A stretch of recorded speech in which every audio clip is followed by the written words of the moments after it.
তার প্রতিবাদে অবস্থান বিক্ষোভ বহরমপুর আশা কর্মীদের। বুধবার বহরমপুর টেক্সটাইল মোড় এলাকায় অবস্থান বিক্ষোভ পালন করেন পশ্চিমবঙ্গ আশা কর্মী ইউনিয়ন বহরমপুর কমিটির সদস্যরা।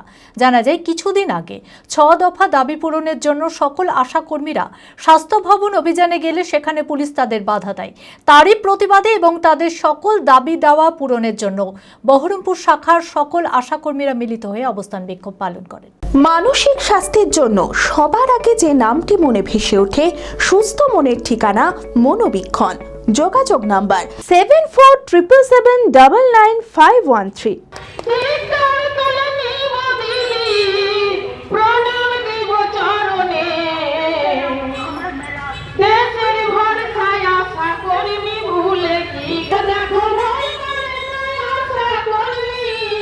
স্বাস্থ্য ভবন অভিযানে পুলিশের বর্বরতার প্রতিবাদে অবস্থান বিক্ষোভ বহরমপুর আশা কর্মীদের।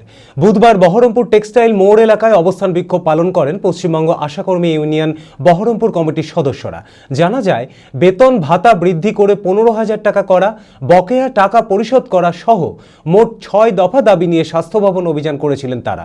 কিন্তু ধর্মতলা ঢোকার মুখেই পুলিশ তাদের বাধা দেয়, যার ফলে তাদের কোনো কাজ সম্পন্ন হয় না।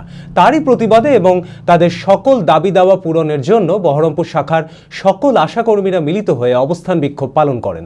বিক্ষোভ মিছিল থেকে বলা হয়, দাবি দাওয়া পূরণের জন্য রাজ্য জুড়ে যে কর্মবিরতি চলছে, সেই দাবি যতদিন না পূরণ হবে ততদিন কর্মবিরতি জারি থাকবে।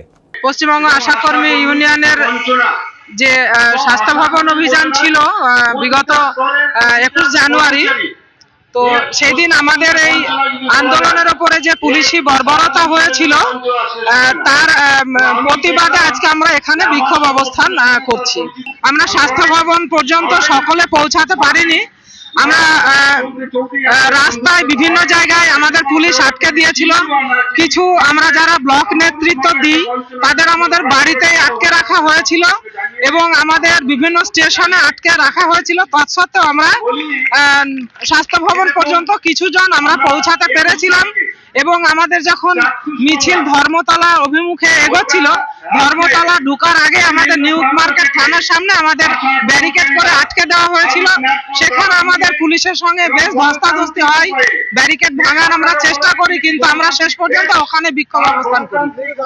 মূলত আমাদের দাবি ছিল আমাদের বেতন ভাতা বৃদ্ধি করে সেটা 15,000 টাকা করা হোক এবং আমাদের যে ইনসেনটিভ বকেয়া সহ আরো অন্যান্য পরিষেবার যে বকেয়া সেগুলো অবিলম্বে প্রদান এবং আমাদের medical leave, casual leave, maternity leave আমাদের 6 মাস এবং আমরা কর্মরত অবস্থায় কোনো আশাকর্মী মৃত্যু হলে তার পরিবারকে 5 লক্ষ টাকা প্রদান করা হোক। এই সমস্ত দাবিগুলোই আমাদের ছিল, এখনো আছে। সেই দাবির প্রতিবাদে আমরা বিগত 23শে ডিসেম্বর থেকে অদ্যাবধি আমরা লাগাতার কর্মবিরতি করছি এবং যতক্ষণ পর্যন্ত না আমাদের এই মূল ভাতা বৃদ্ধি হচ্ছে ততক্ষণ পর্যন্ত আমাদের এই আন্দোলন জারি থাকবে, আমাদের কর্মবিরতিও জারি থাকবে। নিট 2025-এ অভাবনীয় সাফল্য জেড একাডেমির। চমকপ্রদ র্যাঙ্ক জেড একাডেমির ছাত্রছাত্রীদের। সকল সফল ছাত্রছাত্রীদের অভিনন্দন জানায় জেড একাডেমি। পরবর্তী নিট পরীক্ষায় সফল হতে আজই আসুন। আমাদের সুবিধা digital classroom, 24 hours CCTV camera, ছেলে ও মেয়েদের পৃথক ক্লাসরুম ও হোস্টেল, নিয়মিত DPP, problem solving and doubt clearing class, কলকাতার অভিজ্ঞ শিক্ষক মণ্ডলী, স্বাস্থ্যসম্মত রুচিশীল খাবার, নিট বেসিস পড়াশোনা, কালচারাল অ্যাক্টিভিটি, গেস্ট টিচার দ্বারা মোটিভেশন ক্লাস, সবুজে ঘেরা পরিবেশে 24 ঘন্টা বিশুদ্ধ জল ও বিদ্যুৎ পরিষেবা। বিশদে জানতে যোগাযোগ করুন জেড একাডেমি, সারকাছি রামকৃষ্ণ মিশনের সন্নিকটে, বহরমপুর, মুর্শিদাবাদ। Mobile number 9836187795।